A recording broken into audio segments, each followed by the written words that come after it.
Hello, I'm Eric.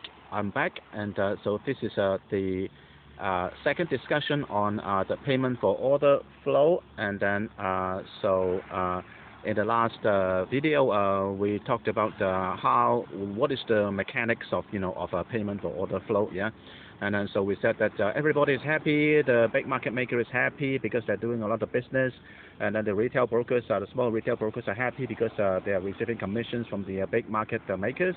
And the retail investors are also happy because they get a much better execution price through a more competitive bid-ask spread from the big market maker. And but what happens is the big market makers are actually making secret money on top of all these transactions, And this is where I will tell you that the big market makers are actually evil. Yeah, they are evil.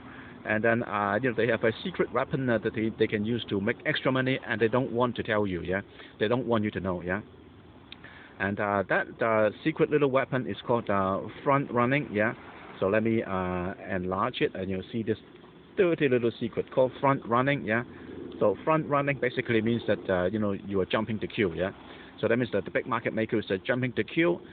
In what way is the market maker jumping the queue? Let me describe it like this.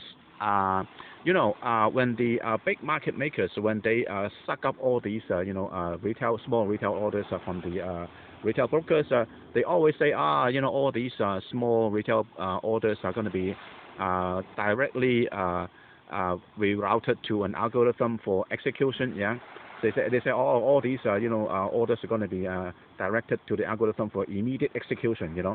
But that's not true. The big market maker always run a kind of a forecast program, before they send the orders to the algorithm for immediate execution. Yeah, the little program that they run can give the market maker a lot of advantage. A lot of advantage in terms of the extra information that they glean from this numerous small retail orders that they suck up from the retail brokers. One of the things that they can forecast using this extra information is, for example, they can forecast the price movement. Let's say, for example, by looking at all these numerous small retail orders, for example, they see that many small retail investors are trying to buy Tesla. Yeah, for example, Tesla, and so therefore, it is almost for sure that after executing all these small retail orders, the Tesla stock price is going to go up. So therefore, the big market maker, they're going to buy Tesla first, yeah, before everybody else, before all these small retail orders are executed. And so therefore, they buy Tesla first, and then after all these small retail orders are passed through the algorithm for execution, then the stock price for Tesla is going to go up, and voila, the big market maker will make money from the front running of the Tesla stock. That's one way of making secret money. Yeah. The other way they can make a secret money is by forecasting the volatility. They can actually forecast a very accurate picture of the short-term volatility by just looking at all these numerous small retail orders that they suck up from the retail brokers. Yeah. And what if there's one thing that the big market maker really hates is market volatility.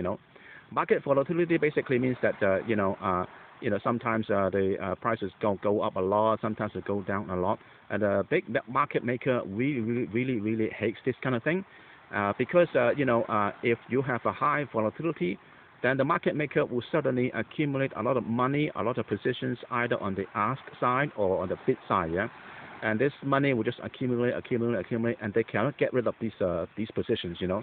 And then, so suddenly, if the price goes in the opposite direction, then they will lose a lot of money on these, numerous positions that they accumulated during the high volatility period. Yeah. So if there's one thing that the market maker really hates is volatility.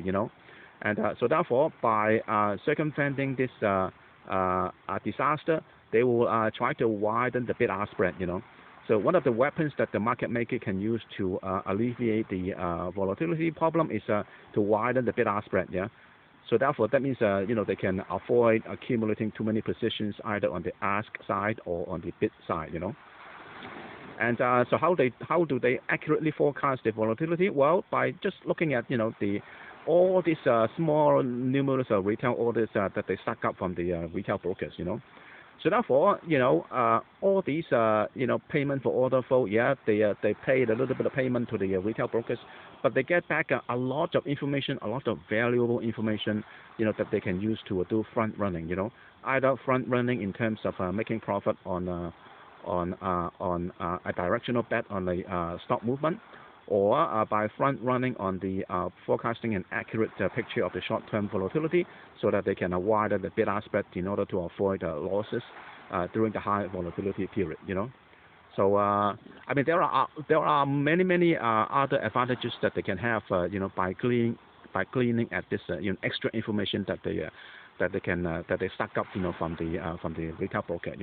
Maybe one of these days I will have an extra video just to detail all these other small but important advantages that a big market maker has, in terms of these extra information from payment for order flow. I'll see you then. Bye.